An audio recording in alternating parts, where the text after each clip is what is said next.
You are listening to KSG Podcast. This is a short, crisp, concise, exam oriented, edited editorial for civil services aspirants.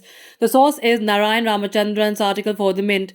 The United Kingdom will be hosting the 26th Conference of Parties, that is COP26 of the United Nations Framework Convention on Climate Change, that is UNFCCC, in early November 2021. This annual meeting of the UNFCCC skips a year because of the pandemic and is the most important meeting since the Paris Agreement, which was the outcome of COP21 in 2015. The Paris Agreement codified a pledge among member states to limit global warming to between 1.5 and 2 degrees Celsius above pre-industrial temperatures. This goal is to be achieved through nationally determined contributions or NDCs. COP26 is important because it will feature the first quinquennial global stock take. It will also feature opportunities for countries to strengthen commitments to new NDC plans and ratchet their contributions since it's likely that there will be a global shortfall.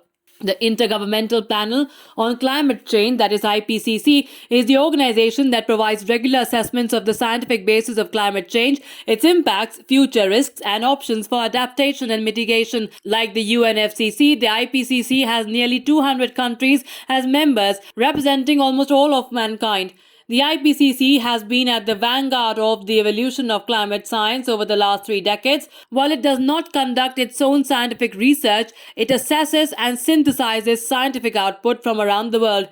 The IPCC is divided into 3 working groups and a task force. Working Group 1 deals with the physical science basis of climate change, Working Group 2 with impacts, adaptation, and vulnerability, and Working Group 3 with mitigation. The main objective of the task force on national greenhouse gas inventories is to develop and refine a methodology for the calculation and reporting of national greenhouse gas emissions and removals.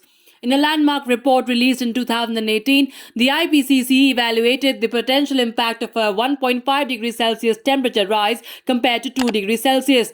The special report concludes that limiting global warming to 1.5 degrees Celsius is projected to reduce increases in ocean temperatures, associated increases in ocean acidity, and decreases in ocean oxygen levels. It also reduces risks to marine biodiversity, fisheries, and ecosystems. However, climate-related risks to health, livelihoods, food security, water supply, human security, and economic growth are projected to increase with global warming of 1.5 degrees Celsius and increase further with 2 degrees Celsius. Limiting the rise to 1.5 degrees Celsius could prevent small islands from sinking into the ocean, help millions of poor people, avert the adverse impacts of extreme weather, and reduce the chances of an ice-free Arctic summer. Working in tandem, the UNFCCC and the IPCC have moved the ball along on mitigating the impacts of global warming.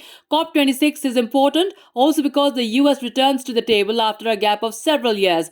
Under President Joe Biden, the US rejoined the legally binding Paris Agreement this February. President Biden has climate change at the top of his agenda, and the US will likely play a large role in COP26.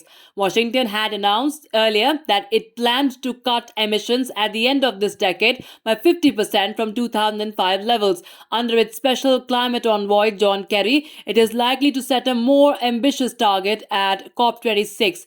The UK government recently said it wanted to cut carbon emissions by 78% by 2035, advancing its target by 15 years. Reaching these ambitious goals in developed countries will require greater electricity generation from renewable sources, wider adoption of electric cars, and the use of low carbon heating. It will also require citizens to reduce meat and dairy consumption. China recently announced a pledge to attain net zero emissions by 2060, following a peak in emissions before 2030. China's announcement was followed soon after by 2050 carbon neutrality goals declared by South Korea and Japan.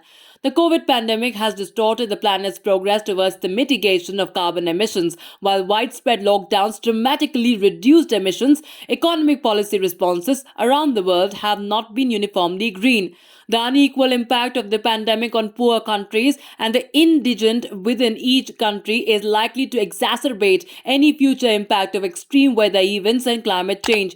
COP26 will have to devote a significant amount of time to assessing the impact of pandemic responses and taking these into account for future climate action. One major consequence of the pandemic is that health and environmental policy will have to go hand in hand. Biodiversity, zoonotic disease, and climate change are interrelated topics and will need a sharp interdisciplinary focus. As the third largest emitter of carbon and one of the fastest growing economies in the world, India will have to do its part and step up its NDC ambitions. India has taken strong steps, including the set of an ambitious goal renewable electricity generation goal. Indian corporates, however, have been late to the party and very few have specific net zero goals right now.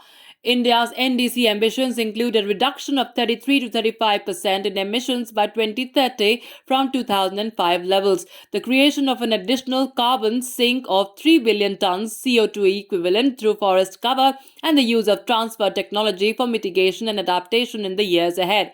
That's all we could pack in this podcast. Thank you so much for listening. To join KSG India courses and to crack the ICE exam, visit ksgindia.com. You can also get a PDF of this podcast on ksgindia.com. Thanks for watching.